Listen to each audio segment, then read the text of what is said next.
ত্রিপুরায় বাংলাদেশ মিশনে হামলার প্রতিবাদে ভারতের রাষ্ট্রদূত প্রণয় ভার্মাকে পররাষ্ট্র মন্ত্রণালয়ে তলব করে প্রতিবাদপত্র হস্তান্তর করা হয়েছে। মঙ্গলবার বিকাল ৪টায় ভারপ্রাপ্ত পররাষ্ট্র সচিব রিয়াজ হামিদুল্লাহ রাষ্ট্রদূতকে তলব করেন।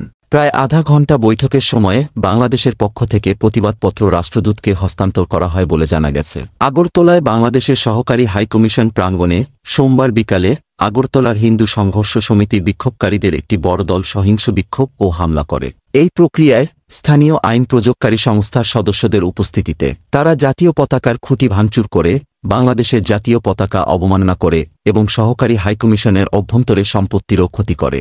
এর পরপরই গতকাল পররাষ্ট্র মন্ত্রণালয়ের এক বিজ্ঞপ্তিতে জানানো হয়, প্রাপ্ত বিবরণগুলো চূড়ান্তভাবে প্রমাণ করে যে পূর্বপরিকল্পিতভাবে বাংলাদেশ সহকারী হাইকমিশনের প্রধান ফটক ভেঙে বিক্ষোভকারীদের প্রাঙ্গণে আক্রমণ করার সম্মতি দেওয়া হয়েছিল। দুঃখজনকভাবে প্রাঙ্গণ রক্ষার দায়িত্বে থাকা স্থানীয় পুলিশ সদস্যদের শুরু থেকেই পরিস্থিতি নিয়ন্ত্রণে সক্রিয় না থাকতে দেখা গেছে।